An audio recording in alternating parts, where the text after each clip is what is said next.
Yeah, yeah, I like the vibes. I'm loving the vibes.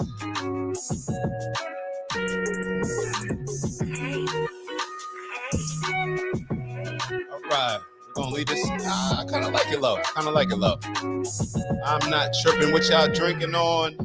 It's the wind down. Y'all know what it is. Y'all know what we here to do. Have some good combos, chill a little bit, and just build as we always do. Let me see if I can adjust this.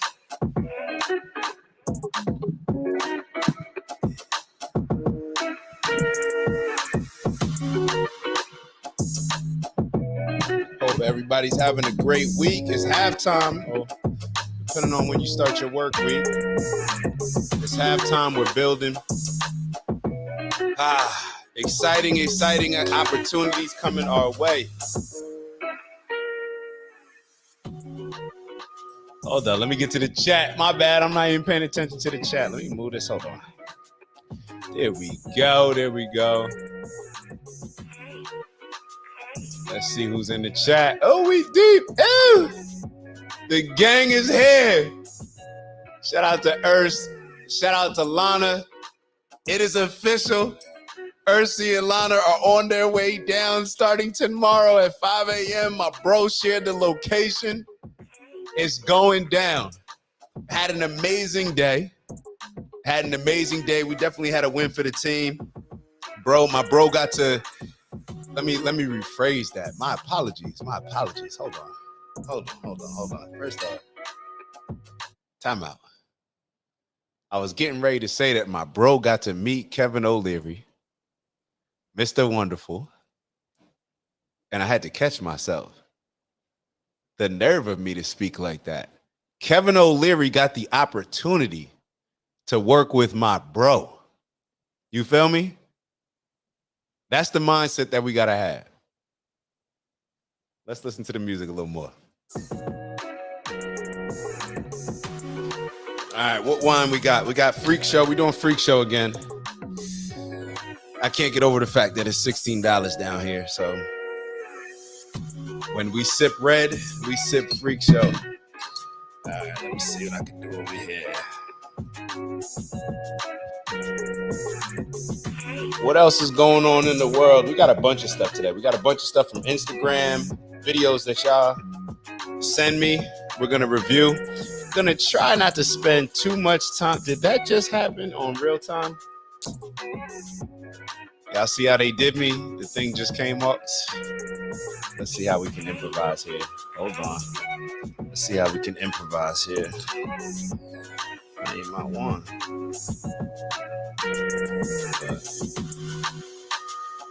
Hold on. This is a real problem. We got a problem. Hold on.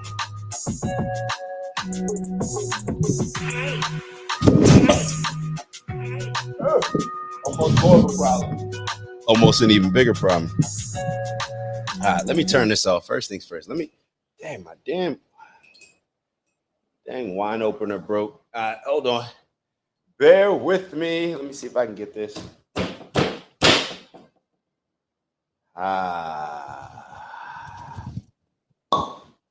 What a beautiful sound. What a beautiful sound. And as always, of course, drink responsibly. We can't be having people overdoing it. Overdoing anything, too much of anything is not good. Balance is the key that we're striving for in all areas of life. So if you are going to indulge in a beverage of your choice, let's make sure that we're being responsible.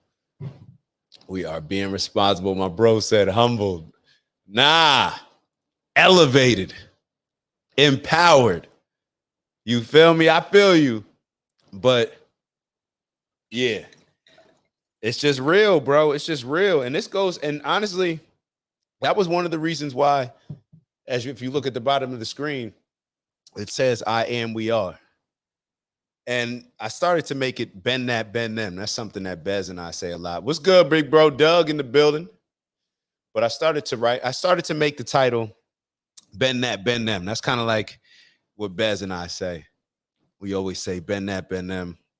But it was important for me to write I am, we are, because a lot of times we can forget what we bring to the table. And if we're not holding ourselves in high regards, then nobody else is going to see us in high regards. We see this in every area of our life. People are going to treat you how you allow them to treat you, and people are going to see you how we see ourselves. So when we're looking in that mirror, whether it's when we first get out of bed and we're brushing the teeth, hopefully, and the tongue, or whether we're looking in that mirror, brushing our teeth before bed, us being honest with what we see in the mirror is probably the most important thing that we can do throughout the day. Us being honest with who we see in the mirror, what we see in the mirror, is probably the most important thing that we can do throughout the day.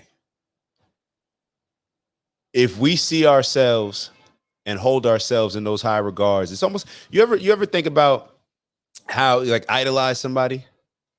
When you idolize them, it's like, oh my God, it's like almost like they're walking on water. They got a certain aura around them, a certain just glow that they're moving through life. It's almost like the Bruce Leroy effect. For any of y'all that saw that, The Last Dragon, I'm not sure if y'all are Last Dragon fans, but when we talk about Bruce Lee, you got to mention Bruce Leroy. You feel me? So Bruce Leroy had that special glow around him. And that's what happens with a lot of times with the celebrities that we may worship or idolize. We talked a little bit before about idolatry and how it can be dangerous. But on the flip side, it can also be there can be some positives to it. It's just us being able to pick and choose between who's a positive role model and who maybe we should avoid. So when we're looking at these people, we hold them in such high regards. We treat them differently because we hold them in high regards. And based on that, think if we were to switch our thinking into looking at ourselves that way, what that would do. Think about it. Think about how you see yourself. A lot of times we complain about how we're treated, but let's think about how we see ourselves. Do we see ourselves as somebody that's just going to work with a Kevin O'Leary in this case? Or do we see ourselves as a professional? We know exactly what we bring to the table, where we have the utmost regard as far as the value that we deliver in our profession, and we approach it that way. There's a certain confidence that we walk in. There's a certain bounce in our step to where somebody's just like, oh yeah, that guy got it. She got it. So just something to think about.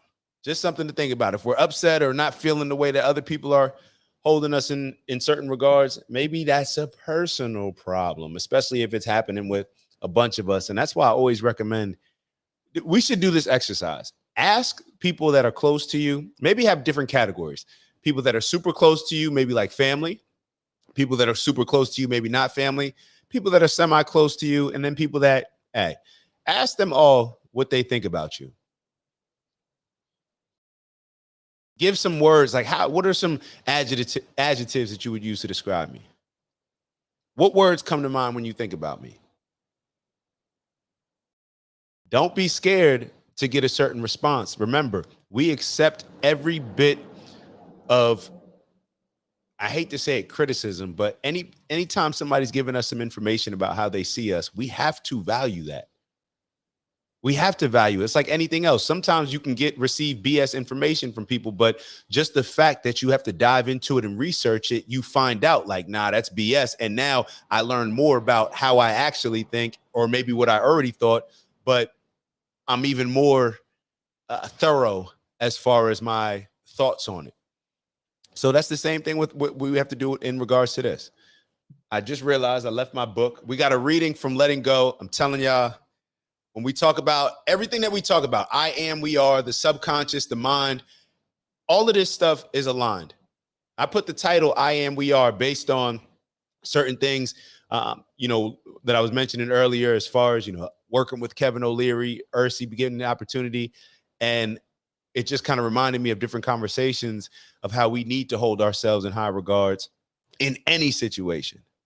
And of course, as soon as I opened up my book that I'm reading, Letting Go, I only read 3 pages on the plane. I just shot down. I'm not going to lie. I knocked out a little bit and actually sat next to somebody that was real cool stylist. So we had a dope combo. But other than that, I had to knock out for a little bit. But let me grab that book, and while I'm grabbing the book, think about three areas that what would make you hold yourself in higher regards? What would make you see yourself as somebody that should be held in high regards, or that just you would hold yourself in high regards? It's not about anybody else. All of this stuff is a personal journey. It's a personal choice. It's a personal challenge for us to become the best versions of ourselves. And then once that happens, everything else will fall into place. Godly standards. Hold on.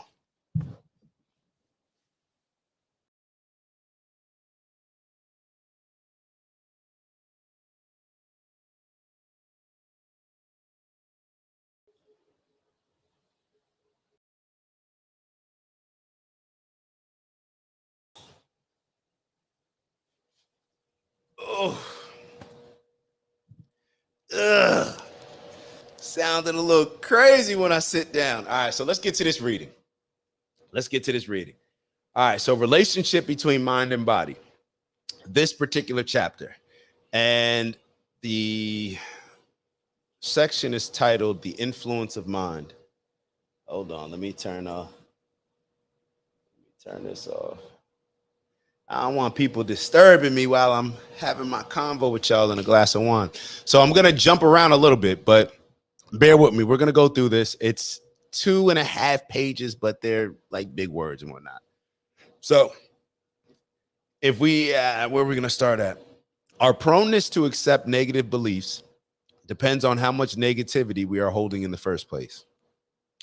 Our proneness to accept negative beliefs depends on how much negativity we are holding in the first place. A positive mind, for example, will refuse to accept negative thoughts and simply reject them as untrue for oneself. How many times have y'all been called names, or think about it in high school, elementary, middle school? It really bothers you more. Like we like to say, like, oh, I don't like him lying on me. I don't like her lying on me. No. Let's be real. Matter of fact, question for y'all. Which do you think bothers somebody else? I'm not going to make it personally because it may sway the answer. What do you think bothers somebody else? Not us. We know we're all different. We're all perfect in our own ways, right? So let's make it about somebody else. What do you think bothers people more?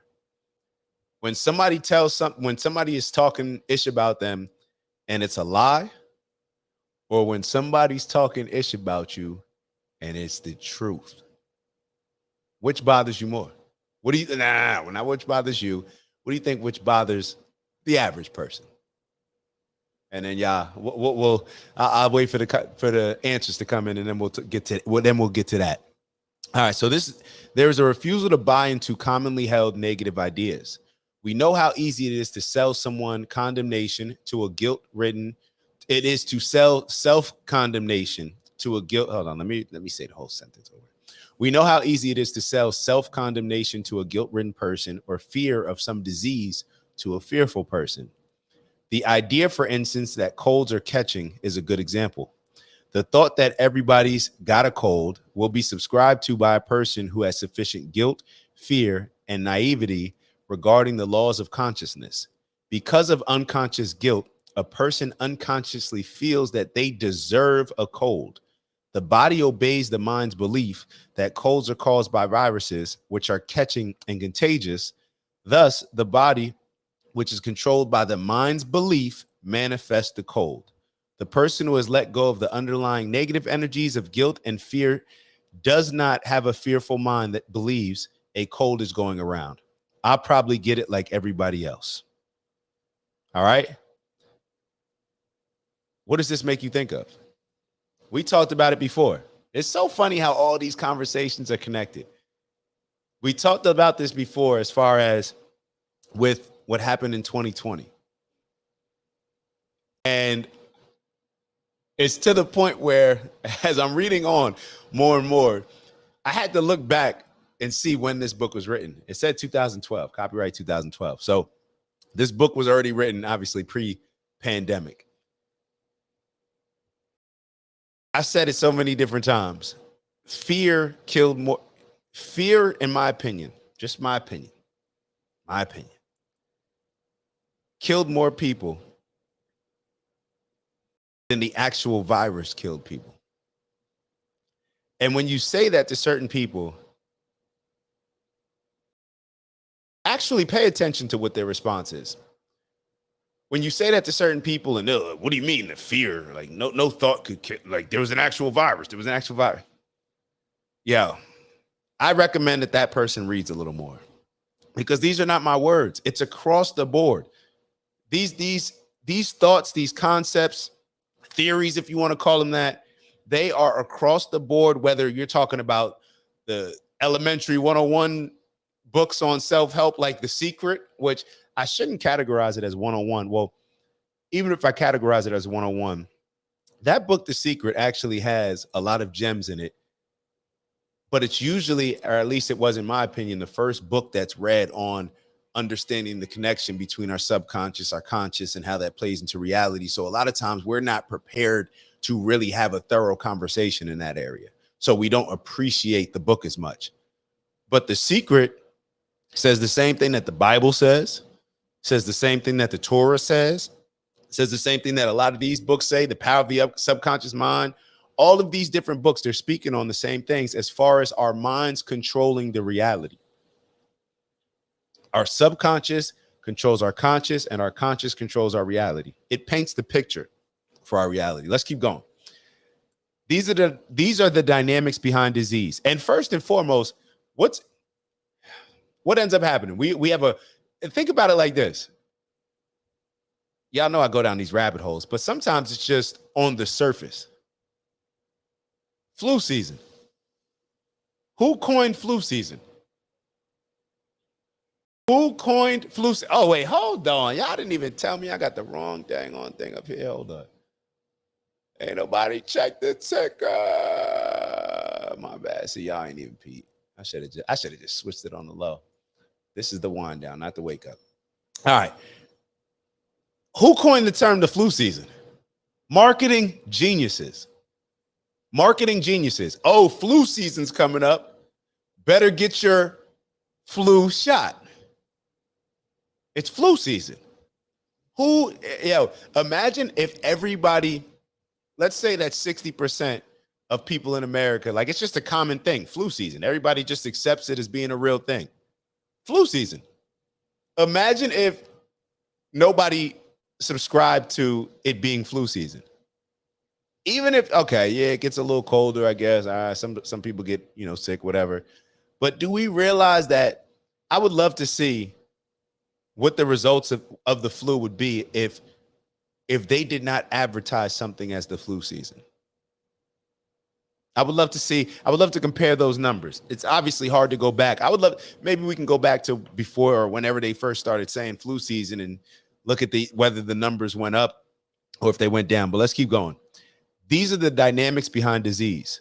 The mechanisms are carried out through the mind-induced alterations in the energy flow of the bioenergy system and through the spillover of suppressed energy into the autonomic nervous system. Thought is powerful because it has a high rate of vibration. A thought is actually a thing. It has an energy pattern. The more energy we give it, the more power it has to manifest itself physically. This is the paradox of much so-called health education. The paradoxical effect is that fearful thoughts are reinforced and given so much power that epidemics are actually created by the media. For example, the swine flu. The fear-based warnings about health dangers actually set up the mental environment in which the very thing that is feared will occur. Yes, Dad, I'm talking to you. If he's listening. And y'all know I'm talking to that generation, our parents. Our parents would probably listen to something like this and be like, I don't believe that. Let's just be real.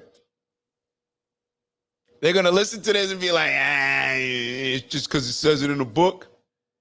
Think about this. This was written before, I'm trying to tell you, this was written before the pandemic, unless I'm off. Somebody look it up.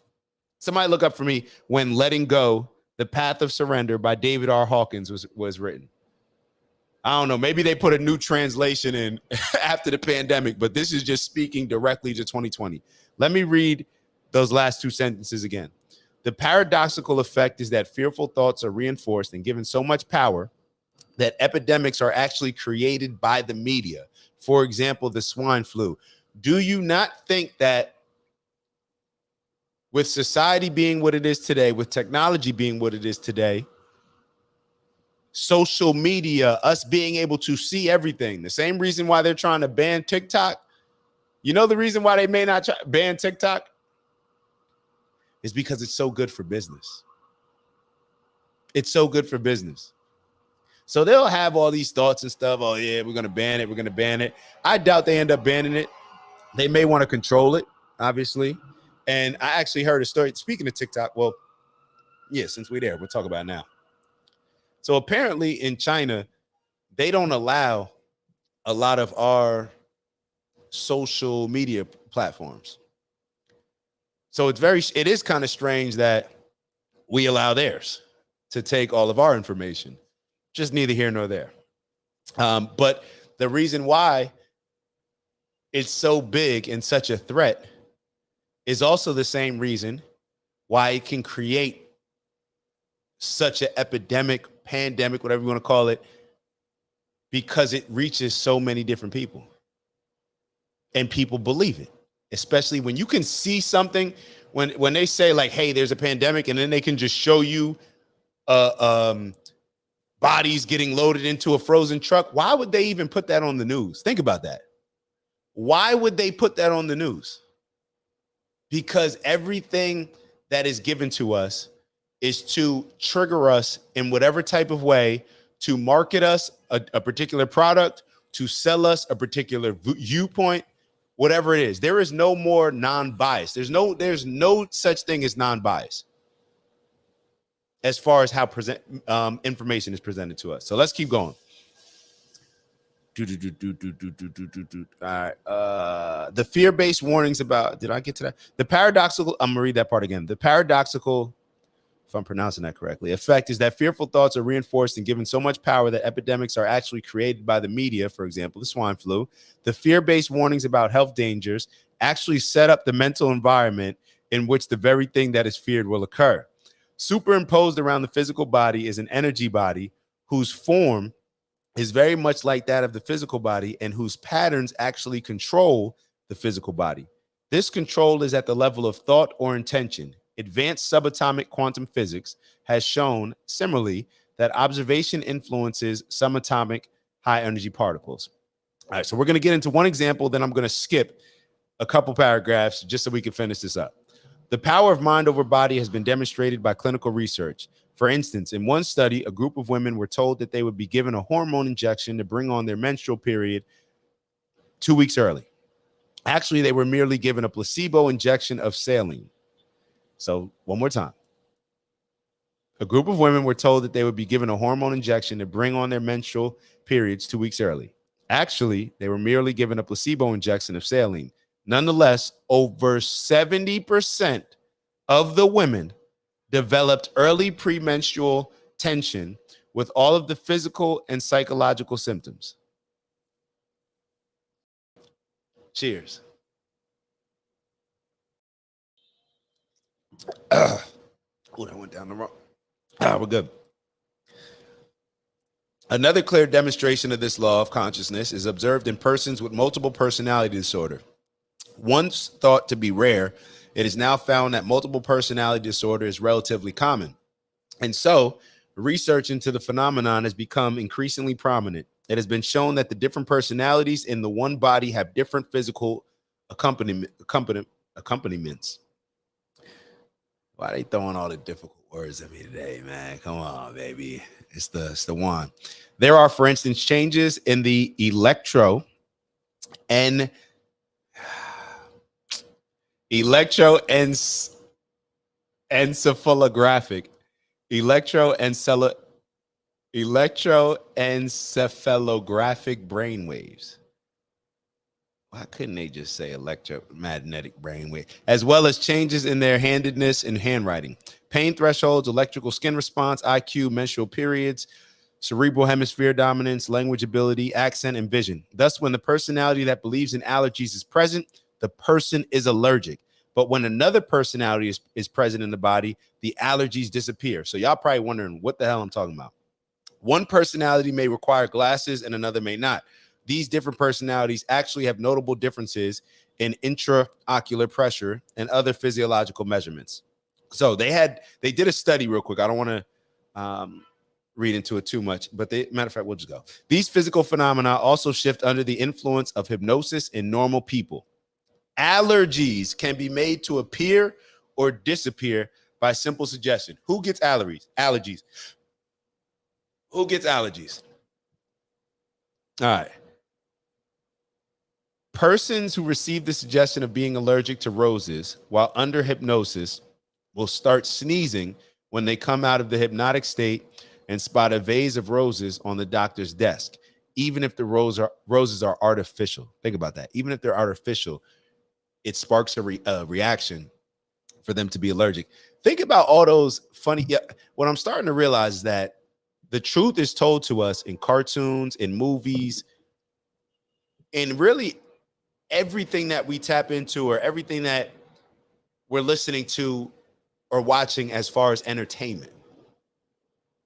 Think about how many times we've seen the hypnosis. I remember on Martin when they were, I don't know what kind of doctor it was, but I guess this guy was doing, putting people in this hypnotic state and controlling them. And think about it.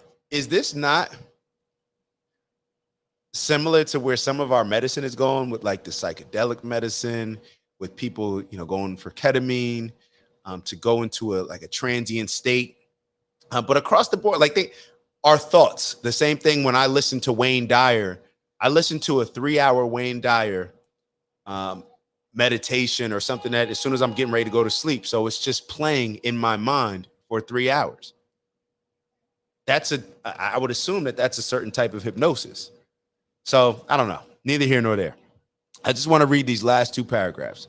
Sir John Eccles, Nobel laureate, stated that after a lifetime of study, it became apparent that the brain is not the origin of the mind.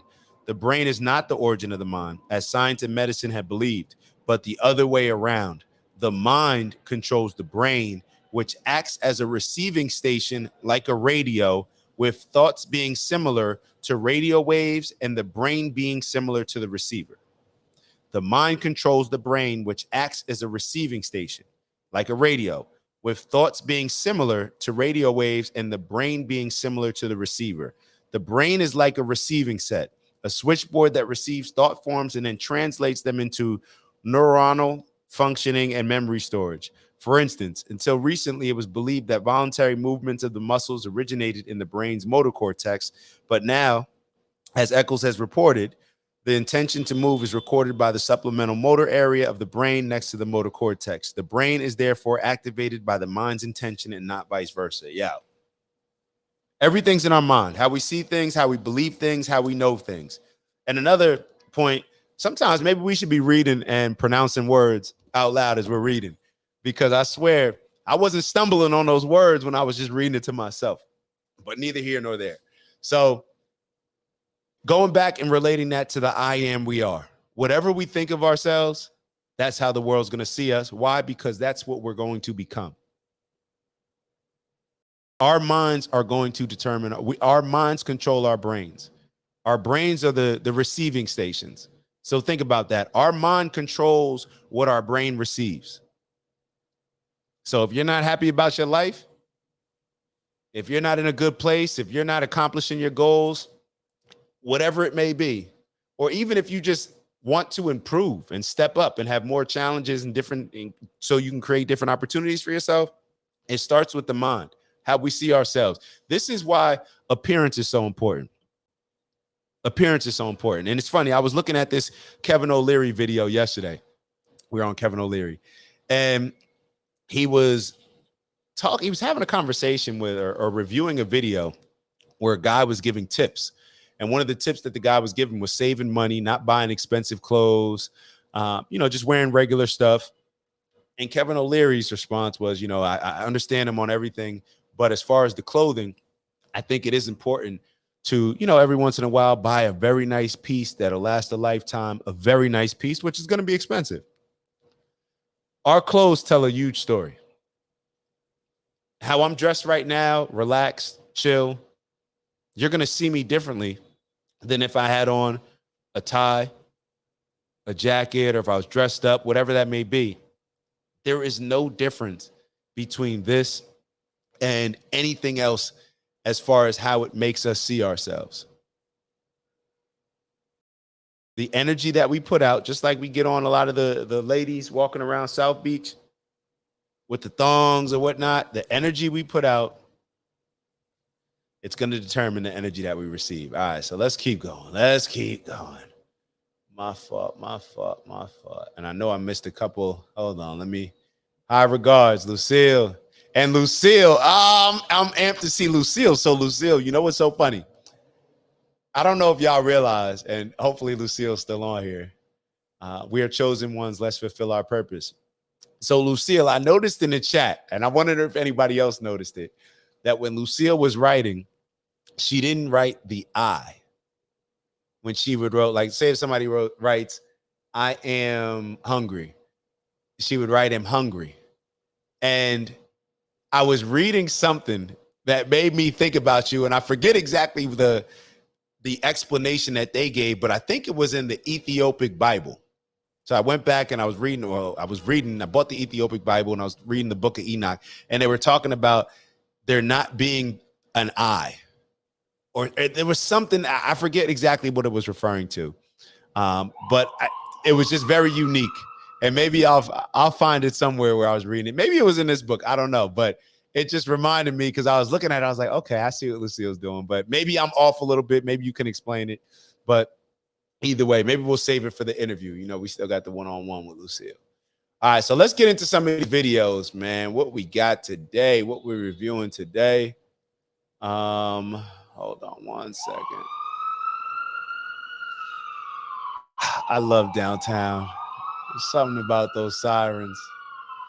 Something about those sirens. All right, so we're going to look at, do we want to get into the long form video first?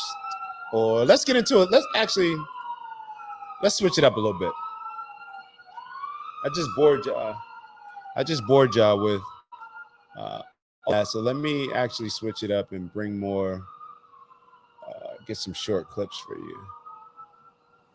All right, some interesting stuff. What are we going to dive into first? Let me make sure the screen is shared. All right, matter of fact, we're going to stay in this same lane. All right, check this out.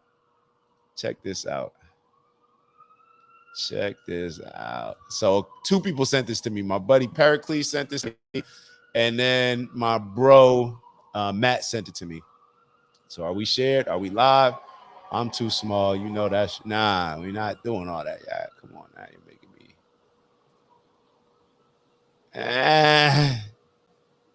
All right, we'll do this. Actually, it's not about me right now. All right, check this out. Being chased by a man who wanted to hurt her. The man caught. Hold on, let me make sure. A young girl was being chased by a man who wanted to hurt her. The man caught up with her. He looked her in the eyes and he said very specific words as he was taking her life, and she died. Her heart was transplanted into the body of another teenage girl. Almost immediately, the girl began having nightmares. The psychiatrist almost immediately recognized these weren't dreams, they were memories. They brought in a forensic artist. They asked this young girl to describe the face of the man that she was seeing in her dreams. The man was recognized, brought him in, and under questioning, he broke down and admitted to taking the life of the girl whose heart was now in the woman who is recalling the memory. Based on that information, he was accused, he was tried, he was convicted, and he is now imprisoned. And it was all possible because of a memory that resided with the heart of the girl who received the trauma. The man admitted to the words, the actual words that the girl was reciting from her dreams were the words that he used as he was killing her. That the heart has an independent memory of the cranial brain, feels, remembers, it thinks, it senses independently of the brain. A young girl was being chased by a man. Is that not wild? Think about that. And Ursi actually did send me a message to change the wake up to the wind down. But think about it. A girl's heart was transplanted into another young girl, and she saw the visions or the memories. He had the same memories. And what he's saying is that the heart holds memories similar, I guess, to the brain, or maybe in a different way. But the fact that you can take a heart out of a body, you know, when we talk about, what do we talk about? Einstein.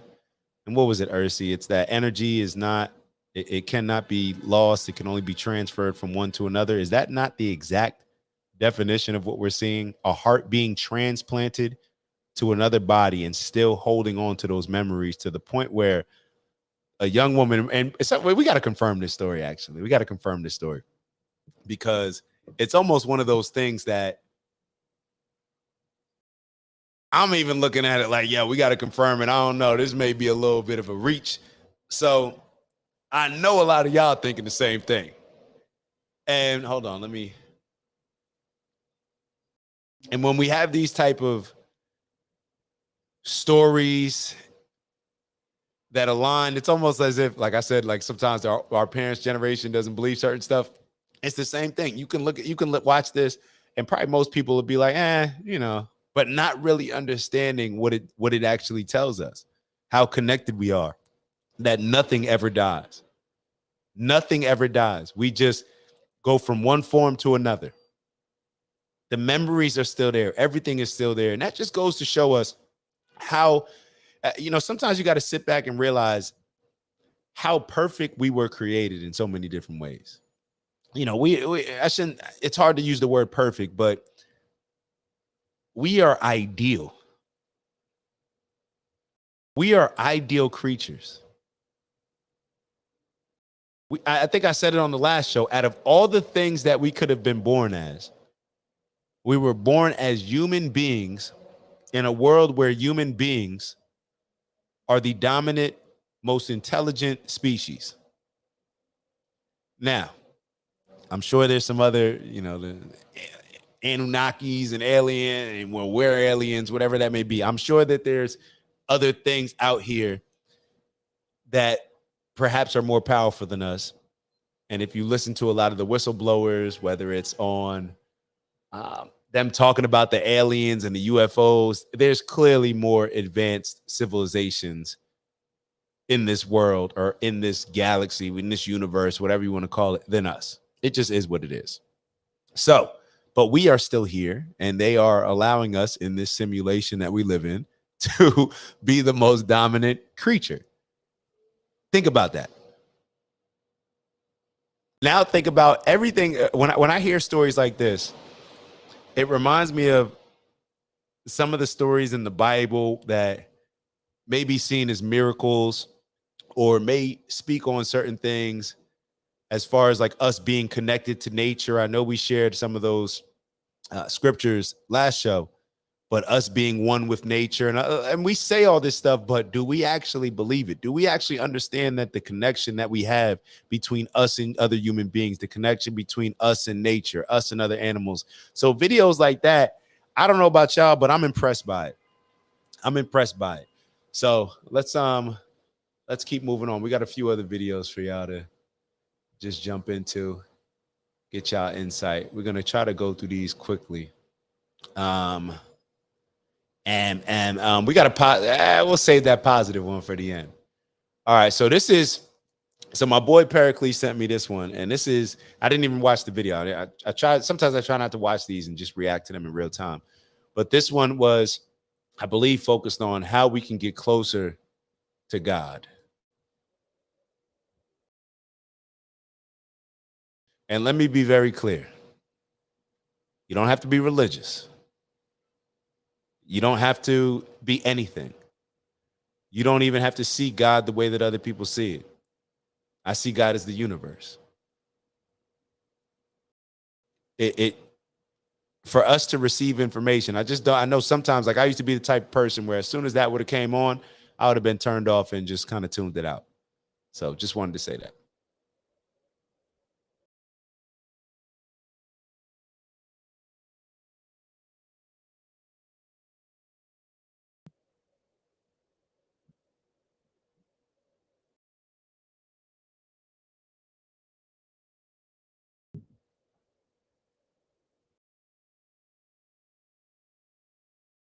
Yeah, I know. I wasn't sharing it.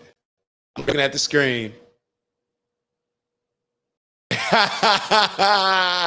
Hold on, look at my pops wrote. He said, "Good evening. Sorry I missed some of the broadcast. My response to your reference to me is maybe." Yo, I told y'all. Yo, I told y'all. What you think you become? Dad, I'm going to challenge you to embrace that. We have a running joke in our family. And I think, matter of fact, I'll give you an example of something that was passed down. And Dad, hopefully you cool with me telling this story. So hold on, let me get rid of this screen. Yeah, Dad, text me right now if you're not cool with me telling this story. Nah, but all right, so let me tell this story. So my dad was telling me about my granddad and how I forget who exactly, one of my dad's friends, or they used to like laugh at every time you asked my grandfather how he was doing. He would like complain or something like that, or it was just like, "Oh, I got this," that type of thing. And we always tease my dad. You ask my dad, how you feeling? He gonna tell you exactly how you feeling. Well, my hips a little, and I'm like, Dad, I'm saying that. Stop. You're cursing yourself. And he's like, yo, I'm just saying, you asked me how I'm feeling. I'm gonna tell you how I'm feeling. Like, now I'm supposed to lie. So we go back and forth. I'm like, well, people ain't, they ask you how you feeling, but they really don't want to hear, if you're not feeling good. Just say, everything's great. I'm, fortunate. You ain't got to throw the comment, "Oh, I'm blessed, brother." You ain't got to throw that out there. But however you decide to respond is cool. But I just always want him to see the benefit in seeing things positively. Matter of fact, you at the end of the show, when I told y'all I added something to my bag, when I said get to the bag, I added happiness to health, wealth, and integrity. A lot of that happiness is based on how we see things, how we see ourselves. A lot of times, well, we kind of already got into it. We already went back to it. I don't want to go back to that. But one thing that I will say is that look at this video that I just played. I told y'all I hadn't seen this video.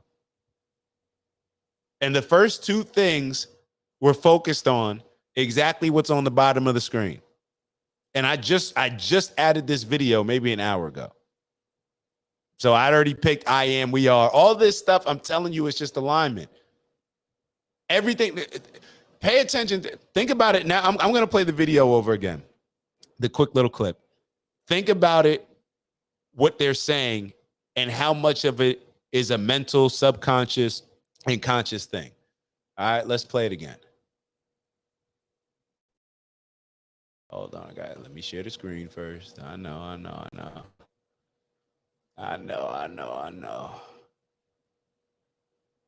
4 things you must quit in order to grow closer to God. Number 1, worrying. Worry is worship to the devil, and God says we shall cast our worries unto him and be anxious for nothing. So give it to God and let him take the weight of your worries. Number 2, speaking word curses over your life. Life and death are in the power of your tongue. What you speak, you become. So stop speaking negatively over yourself. Instead, start speaking God's word over your life so that you can start to see yourself the way he does. Number 3, allowing your fears to control you. The devil is a liar. God does not give you a spirit of fear. The enemy places fears and doubts in your mind to prevent you from becoming who God has called you to be. But remember, God walks before you and he's always with you, so why should you be afraid? Number 4, people pleasing. Stop making decisions based off of what other people will think about you. When you're walking in God, you're not going to be liked because you make decisions opposite of what people think is right. Focus on pleasing God. 4 things you must... What, 3 out of 4? 3 out of 4 were based on mental. And I'll even say the fourth one, because when you talk about pleasing everybody, that's a conscious decision.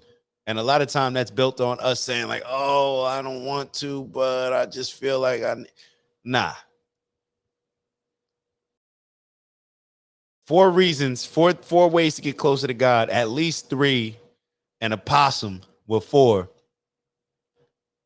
All we're focused on how we think, our minds, controlling our brains, and then our brains determining what we receive as far as the energy we attract.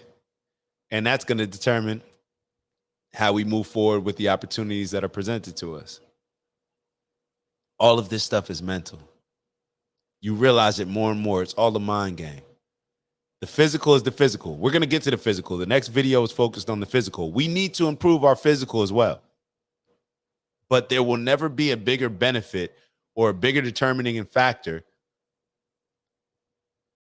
about the life that we will create for ourselves more than how we think about ourselves, how we visualize ourselves.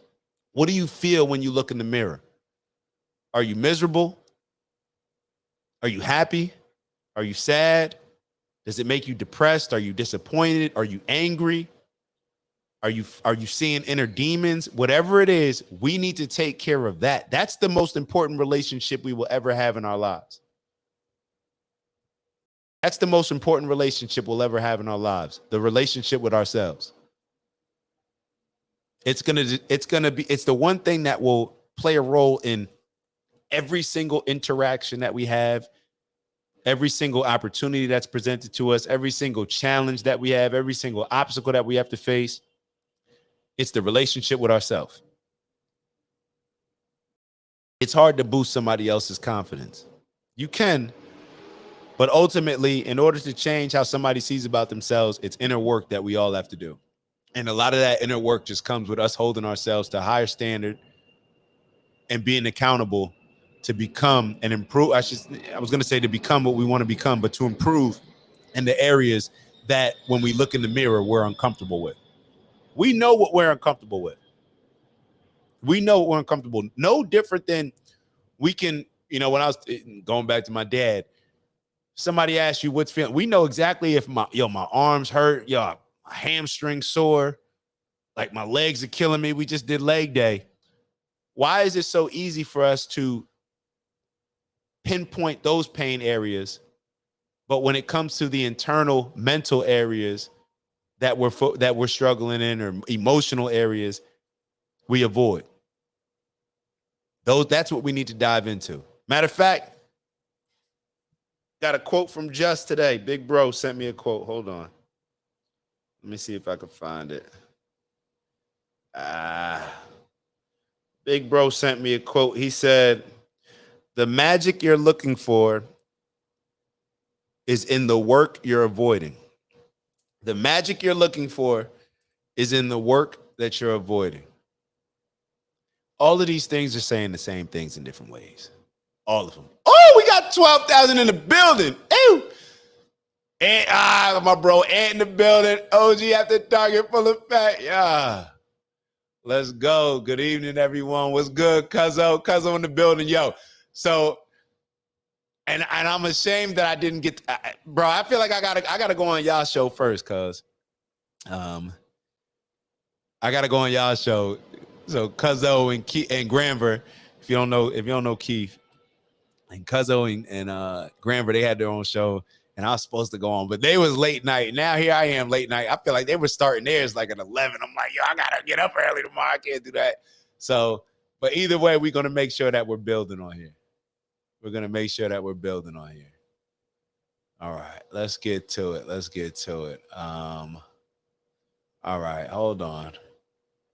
Oh yeah, so I said we're gonna focus on the physical on this one. All right, let me get back to sharing the screen. Nah, you're not late, baby. Time is just time. You're here. You're not late. You're here. You feel me? You're here. All right, so ladies, this is another one that I'm gonna ask for your assistance on. This is another one, fellas. We talked about the mental, but we got to be prepared to challenge ourselves physically. It all works hand in hand. The mental may be more important, but in my opinion, they're all going to work hand in hand. All right. How rare is it to actually bench 225? The answer is it sort of depends. So between gym goers, around 3% of lifters can actually put up 225 on the bench, which means around 3 in every 100 people, which means that even amongst gym goers. Yeah, when you think about that, that's kind of wild. When you think about that, that's kind of wild. And you want to know why I'm focusing on, you may be saying like, well, why do I have to be strong? Why do I have to bench? I was going to say it's not about being strong. It is about being strong. Think about a lot of the problems that we have in our society, why we have them. Think about how victimhood, complacency,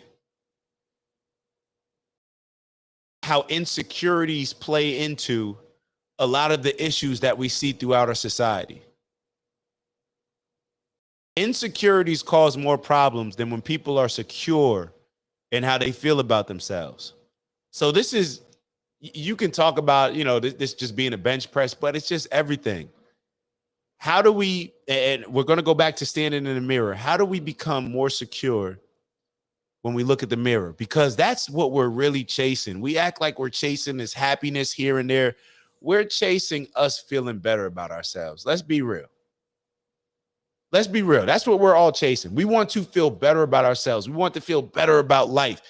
So that way we can treat our sons and daughters better, our parents better, our girlfriend, our wives, our husbands, our boy. We want to be able to treat each other better. We want to be able to feel better about ourselves. Truth be told, nobody wants to be miserable. People just accept it because they end up just either allowing it to win the battle, or they just stop trying because they just think that they just can't get to it's not worth it. It's not. The more confidence that we have, real confidence, not fake confidence, the less. You ever heard this saying? It's almost as if my dad used to always tell me this. He used to always say that just my big brother would probably have more challenges confront him, or he would be confronted more just based on how he looks. He's a little bit lighter skinned than me. His physique is a little different. Hair, everything plays a role. Facial structure, all these different things. If we're just being real with ourselves, we understand how appearance can play a role in how other people treat us. And that first and foremost, insecure people like to pick on other people that they see as insecure. When you have a certain, it's almost like, I'm not sure if I've heard this, but let me just say it. You work out and you train, whether it's MMA, boxing, whatever it may be, you're training to become violent, to be more skilled in violence, not to become violent. So therefore, you won't have to be violent. Nobody gets into fights with the kid that's an MMA fighter or a boxer or super. People tend to pick on the kids that they think that they can win against, and that will be easy victims. So a lot of times, you ever heard in football, the best defense can be a good offense? Sometimes it works like that in life. The better we are positioning ourselves to feel about ourselves, the more confidence we're going to walk around with. And we know how this is, just like in school, just like on the job. People pick certain people to pick on. They're going to pick on whoever they perceive as the weak link, who they don't have to worry about as much coming back their way. It just is what it is. So that's another reason.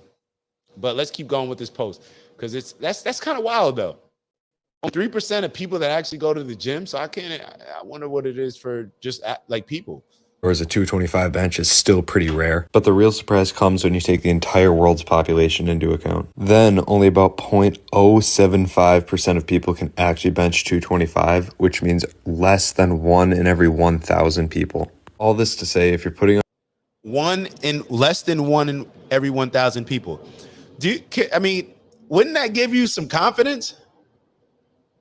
If you could do something that one or less than one in every 1,000 people could do. So that's why it's important that we push ourselves. That's why it's important that we have high standards across the board, not just in working out, but in everything that we do. The more confidence we have, the more situations we're going to try, the bigger the challenges we're like, if we don't have a certain level of confidence, we're not even going to try things that we see as super challenging. But the more confidence we have, like, I'll try that. And then you learn from it. You may not win your first time, but you learn from it. You learn those lessons. You sharpen your tools. You develop those skills that are now going to, when you go back at it again, you're going to have a greater likelihood of accomplishing it. Then once you knock that out, what becomes addicting? You want to continue to challenge yourself because you realize, like, oh, shoot, every time I challenge myself to a greater degree, I become better. I feel better. Those endorphins start to release. Dopamine, everything within our system that allows us to feel better about ourselves starts to happen. 225 on bench, you're doing something right. How rare is it to actually bench 220? All right, so a little gem for y'all. All right, so do we want to keep it light?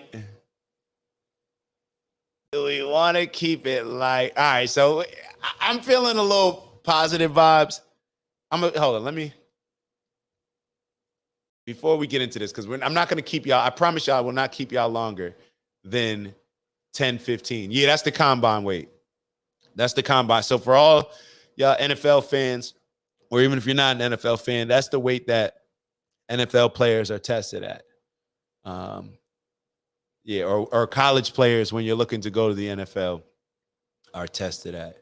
So you got to lift that and do a whole bunch of other stuff. But at the end that's one of the biggest things, that in the 40, where you can like, how many reps you benched? Yo, it's funny. Matter of fact, just hit me the other day. I don't know. He probably was talking to somebody. I told y'all, that's my biggest supporter, man. He always bragging to somebody. Whatever. He's like, how many reps you had? It's just whatever. All right, let's keep going. We're bringing back memories. All right, hold on. What was I going to touch on? Oh, yeah. So if y'all noticed, I haven't really touched on like the Drake and Kendrick situation a lot. And I kind of touched on it, but right now where we are, and I don't want to get into J. Cole apologizing, but I'm realizing more and more that I don't like conflict, man. I don't like conflict. And even with, like I told y'all why I was mad that Kendrick Lamar, dissed Drake, and it's like, bro, he minding his business. Why you starting with him? And then I don't like bullies. I don't like when people try to bully my guy Drake. But I'm realizing more and more that, like, even when Kendrick put out his response yesterday, I found myself texting people that were Kendrick fans, and he kind of had conversations previously about it. And I was like, yo, why didn't these two brothers, instead of making diss tracks about each other, how amazing would it have been if they just did an album together and made it a healthy competition? Like, we are competing on every song, just how everybody does anyway. But on every song, we are going to compete. Who has the hottest verse? Period. And we'll determine it like that. We'll keep it peaceful. We'll keep it positive. And I have to admit, I was ready for the war. Especially when Cole came out, just because I told you I don't like bullies. So it's like when somebody starts something, what did 50 say? I don't start nothing, but if somebody else starts something, I don't want a problem. But if there is a problem, cool, no problem. Like, that's the energy. Like, I don't want problems.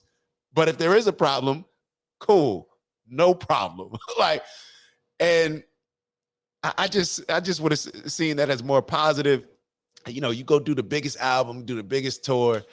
But maybe it's just a reflection of our society and how bloodthirsty we are. And I don't know how I'm saying this, because I was pissed off at Cole for apologizing. But I was pissed off at him apologizing after he made a diss song and after somebody was trying to punk him and bully him. So I just wanted him to stand up for yourself, bro. Like, I'm with that. Stand up for yourself. But I just find myself more and more leaning more towards a positive vibe, positive energy. Y'all know how I feel about war. I don't want to see anything with war. I just positive energy, man. Positive energy in it. Ain't no money in it, or at least not as much. People want war. You're right. Everybody else that does that benefits from it except them, but I don't know. It is what it is. Let's get back to the post. All right. So I thought that this was dope. And for all y'all that are in, I don't know, maybe some of the married people, or I guess anybody, I thought this was dope. A lot of times we talk about, meditating, visualizing certain things. And with us living in a society where, look around, we're not getting married as much. Dating culture is rough. Just men and women getting along and on the same page. We are probably at more polarizing opposite ends of the spectrum as far as us coming together as a union than we've ever been. And I thought that this was dope. I'm going to share it with y'all.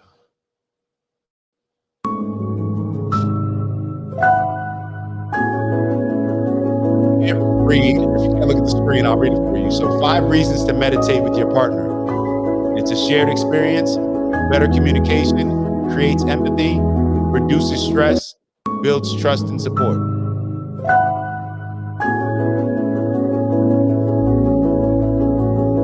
And I'm actually let me read the caption. So unity through shared silence. Engaging in meditation together aligns energies, deepens bonds, deepening bonds. It establishes a routine of shared discipline, enhancing the collective meditation journey, deepening communication through mindfulness. Mindful meditation fosters attentive listening, enriching conversations, and strengthening emotional connections through improved understanding. Empathy and emotional intimacy. Meditation nurtures empathy, allowing for a deeper emotional connection and mutual understanding, enriching the relationship's emotional depth. Harmony and stress alleviation. Consistent meditation reduces stress, leading to better emotional regulation, smoother conflict navigation, and sustained harmony between partners. Trust and vulnerability in partnership. Meditating together fosters openness, deepening trust, and reinforcing the relationship's foundation with shared experiences of vulnerability. This practice not only unites couples on a path of shared mindfulness, but also fosters enhanced communication, empathy, and mutual support. It strengthens the bond, providing a resilient understanding and harmonious base for the relationship. Embrace this shared spiritual journey to deepen your connection, facing life's challenges with the united front and shared purpose. It underscores the significance of collective growth and the deepening of emotional connections, making it an essential practice for couples seeking to enrich their partnership. Yeah, come on. We know relationships are tough. If we can make them better by simply meditating with each other, something that we should be doing on our own individually. And I know it can be seen as a little corny, like, yo, I'm about to meditate with you, whatnot. To each their own. To each their own. Corny, if corny can save relationships or enhance relationships, maybe corny ain't that corny. All right, so sticking with relationships, let's go to this. I'm going to be aggressive because nobody wants to hear this. Because what you want me to say today is actually being a single mother is totally possible. It actually isn't. It was never meant to happen for the human race, number one.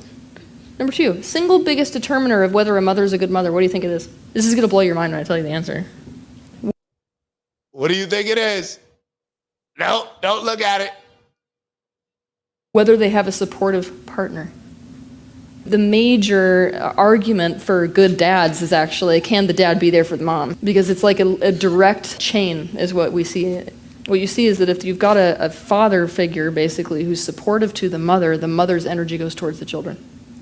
But the second that she doesn't have that supportive energy, she collapses, is what happens. And then the kids get starved. And we are not actually supposed to be living in a single family household, so it's supposed to be a lot more support towards mom than just dad. But I'm going with standard societal structure. You are a victim of a society that was never meant to work this way. I think that's important to point out. Because a lot of times I think what ends up happening is when we have these conversations, women feel like they're being attacked, especially if they are single mothers. And it's not about that. It's not your fault. You know, I don't know. It's not a fault thing. I don't even want to make it a fault thing. but it is a responsibility thing. And us acknowledging that society is doing this to us, that society is playing a strong role in, I shouldn't say doing it to us, because we are in complete control, but we are allowing society to manipulate us into thinking certain ways. And we already discussed this entire show, how we think determines how we act, and then it determines how people act towards us. So give everybody some grace. Let's give everybody grace across the board. This is not about attacking single mothers. It's not about attacking single dads. It's not about attacking people that are co-parenting. It's not about attacking any of that. But when we see a large portion of society moving in a direction that we would not determine as ideal. Now, how do we describe ideal? As producing the best results when it comes to raising our children, putting them in the best opportunity to succeed in life. So if we understand that society is messing with us, although we may have, it's like, yo, I'm in the situation we are, whatever situation you're in right now, we're there. We're there. So we're going to make the most out of wherever we are. However, we cannot allow the next generations to be manipulated by society the same way that we are. It is our duty, our responsibility. I should not, it's almost like in a family where it's like your dad, your mom, they set the bar here. There's no reason for me to make the same mistakes that they've made. That's why you want people around that hopefully you can learn from their mistakes. They can learn from your mistakes. So therefore you'll make different mistakes. So every mistake that we make, if we overcome that challenge, we're learning new skills, right? We're learning new tools, and we're developing in different areas that are going to help us elevate in different areas of our lives. So we want different challenges. We don't want to waste our time touching the stove. We already know the stove's hot. Let's go touch something else. Let's go figure something else out. So I thought that was a good video to show. And I just want us to understand, like, there has to be grace. Like, whatever position we're in right now, I play football. I don't think I would let my kids play football. That's maybe a bad example because I don't know. But we shouldn't want our kids to struggle with the same challenges that we struggle. What are the problems in our generation? Let's fix those so the next generation, let them have a different set of problems. But there's no reason for the next generation to be dealing with the same problems that our generation chose to ignore. I'm going to be aggressive. All right. And there's another video that I want to share, and then we'll wrap it up. Oh, shoot. Hold on. I got to go to this real quick. I want to unshare this. I knew this was going to happen because I unsaved it, but don't worry. I know exactly where it is.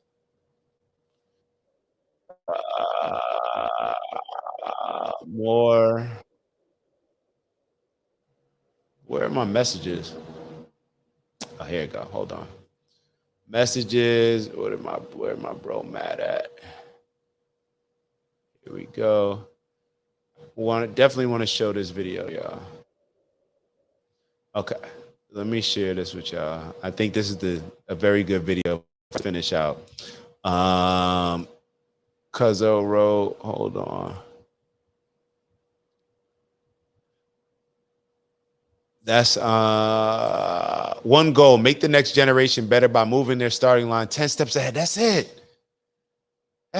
We don't have to move it 100,000 feet ahead. No, just let's move it 10 steps. Let's set the bar. Let's continue to stand on the shoulders that came before us. And when you're standing on somebody else's shoulders, you should never stop being grateful of them because you are standing on their shoulders. That weight that they took on so you wouldn't have to, and that allowed them to get strong enough for you to stand on their shoulders. Come on, we got to start it. We got to always appreciate the people that came before us. Always got to appreciate them. Even though I know that I'm right 100% of the time when I'm going back and forth with my dad, I still got to appreciate him. Now, I needed the big screen. Even though I'm right, 100% of the time when my dad and I are having conversations, you still got to appreciate him. Nah, let me stop. He probably over there like, nah, he's serious. He think he's serious. All right, let's take a look at this video and then we'll wrap it up. Pain travels through families until someone is ready to feel it. For many of us, our generational curse is avoidance. I'm sorry, I was talking through the beginning. I need y'all to hear the beginning. So it says, pain travels through families until someone is ready to feel it. Pain travels through families until someone is ready to feel it. For many of us, our generational curse is avoidance. We come from people who just act like it didn't happen. But pain demands to be felt. And somewhere along the line, a child will be born whose charge it is to feel it all. These are your shamans, your priests and priestesses, your healers. You call them mental health patients and label their power as depression, anxiety, bipolar disorder, and the like. But these are the ones who are born with the gift of feeling. And as we all know, you can't heal the pain that you refuse to feel. Pain travels through families until someone is ready to. My takeaway is if we don't address it, whatever we don't address, we're leaving on the plate for the next person. It's almost like how you ever had, I don't know, what pisses me off, like when people leave towels in the sauna or on the floor. Like I was just talking to my buddy Diego in the locker room, and he does, like does the laundry for the towels. If there's anything missing, he'll replace it. But it shouldn't be on him to pick up somebody else's towel that they just were too lazy to put in the hamper. And we were laughing about it the other day. And that's the type of thing. Whatever we leave on the ground, whatever we leave, wherever we leave it, whatever we choose not to address, whatever we choose to avoid, it's going to impact somebody else. So when it's family trauma, family challenges, there's always going to be challenges and obstacles. But we should never push off or avoid something that we can address ourselves with the hopes of putting it on somebody else because they can address it. That ain't godly. Come on now. We godly beings. Let's address it. Let's make sure. And if each generation, just like Keith said, let me bring it back up. One goal, make the next generation better by moving their starting line 10 steps ahead. If each generation just does that, then just think about how far we will be as an overall society. Just by how we're moving, just by how we're thinking, by what we're becoming, all these different areas. So maybe that's a good way to visualize or to finish off with our meditation visualization, because I'm already about 4 minutes behind. Let's take 30 seconds, 30 seconds to just visualize certain challenges that we may face that we are going to demand that we become better at addressing. We're scraping everything off our plate. We're putting our plate in the dishwasher. Shout out to my mom. We're putting our plate in the dishwasher. We're not just going to leave it in the sink for somebody else to put it in the dishwasher. We're just going to take that extra little step and put it in the dishwasher. All right? Yo, my dad laughing right now. Oh, man, I love having conversations. All right, let me get back to it. All right, so the vision. Let's visualize just one thing that we can work on, improve ourselves, and maybe take on as a challenge, a little project that we can work on with the thought in our head of, I'm working on this to make sure that this particular person in my family doesn't have to work on it, doesn't have to deal with it, doesn't have to be bothered by it. That could be some kids that are unborn. You know what I mean? Whatever it is. Look at my Instagram profile. What does it say? Hold on. Does it still say it? Hold on. Give me a sec. All right, hold on. Look at this. I got to use it as an example. Come on now. We are. All right.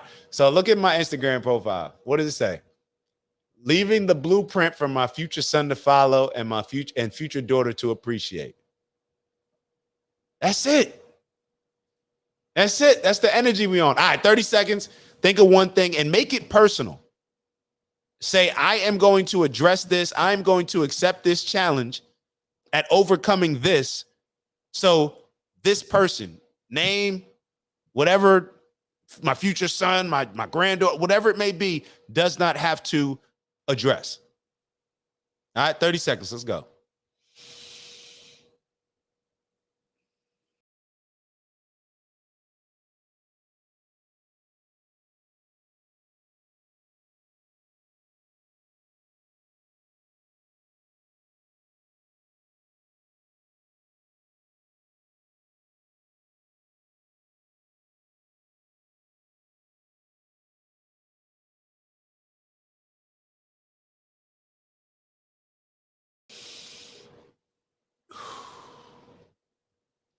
Yeah. So I was thinking about it earlier and I'm doing it tomorrow. So all these affirmations that I listen to, and I'm welcoming anybody else that would like to join me in this. So this is going to be the project. I listen to Wayne Dyer affirmations at night and in the AM. I think what's really helpful in a lot of ways, I know it would be helpful for me if I created my own affirmations to fall asleep to. Whether it's 5 minutes, maybe I don't know about doing one 3 hours long like his. I don't even know if he repeats the same stuff because I haven't even made it through the full 3 hours. He could be just repeating stuff after 20, 30 minutes. But I believe that it's a project that will not only benefit us and help us work on different areas in ourselves, but also could help a lot of different people by hearing different voices. Different voices. Think about it. How do we receive information? A lot of times it's through music. It's through creativity, poetry, art, all these different things. So that's the project. We're putting together an affirmation project. It's going to be for, whether it's throughout the day, whether it's AM, whether it's PM before you fall asleep, whatever it may be. So y'all reach out to me and let me know if you're interested. I feel like definitely Keith will be interested. I definitely think that that's right up your alley, bro. From music, poetry, like that's just right up your alley. So let's figure this out together. See, what did I say? I got one I wrote. I'll text you. See, say no more. All right, bet. So we're going to do that. And, just being creative, that's what being free is all about. If you're making money just to make money, then, that's cool. That's cool. I shouldn't say that. But when you attach something else with it, for the family, for freedom, for all these, whatever it may be, in my opinion, it's a lot easier to make the money when you have a stronger purpose associated to it. So y'all know what it is, what we come here to do, elevate on purpose, both from an intentional standpoint, as well as providing our village, our tribe, our community, our family, our people, everything that they need to elevate in different areas of their lives. And in order to do so, we need to make sure that we're holding ourselves accountable to those godly standards that we discussed on the last show. And just, I would say demanding more out of ourselves, but enjoying more out of ourselves. Because when you put the demand, it's like almost like a negative connotation. But when we get more out of ourselves, and it's an enjoyable thing. So enjoying more out of ourselves, bringing more joy out of ourselves through increasing our standards. And onward and upward, strength and honor. Let's get to that bag, that big bag. And it's midweek. Let's make sure that we're putting ourselves in position to win this week. So my bag, whatever y'all put in y'all bag, y'all know what's in my bag. We got the health, got the wealth, the integrity, and the happiness. So, yo. All right, so Keith wrote, have a why. Something bigger than self, bro. Yeah, and that stood out to me when you wrote that a couple shows ago. When you're fighting for something, when there's something greater than yourself. That's what, and it's in all the books. Whether it's Law of Success, y'all know I got all these. I just keep these books around because they all give me this. They give me game in different ways, different perspectives, and they each tell a different story. So they show me how it can be applied in different areas of our lives. So, and then look what my pops wrote. You are always 100% right about the 20% that you know. Yeah. Whatever, bro. Napoleon hit, bro. Come on, bro. You know I'm on Napoleon. Matter of fact, yo, even if you don't like reading, all right, so when it comes to this is, success. This is the Bible of success. The Law of Success. This book it's over 500 pages, but I'm telling you, it is a gem. And even if you don't like reading, you can actually, and Keith, I don't know if you knew this, you can go on YouTube and actually hear Napoleon Hill talk about all these lessons. So in this book, it's 16 lessons about the Law of Success. So with that, love y'all, appreciate y'all. Let's just continue to do better. Let's make sure we're giving ourselves grace, but also holding ourselves to higher standards and making sure that we're 100% accountable, because I am. And if you notice, the we are is in capital letters, because when we join together and create those masterminds that Napoleon Hill's talking about, that's compound. That's compounding success. All right. When we come together, we can accomplish anything. And we talked about it in the letting go in the negative aspects, but the same thing applies to the positive. So what we put in our mind and our subconscious, that's going to determine what we're receiving in our brain, and then the opportunities that come our way. So with that, I'll see y'all soon. And if I don't talk to y'all tomorrow, I'll talk to y'all on Friday. Ew. Do me a favor before you leave, like, and even do me a favor. Maybe just press that little copy button or share, copy the link, and maybe send it to a friend, send it to a group chat, send it to somebody that you agree with all the time, send it to somebody that you disagree with all the time, whatever it may be. And I'll see y'all soon.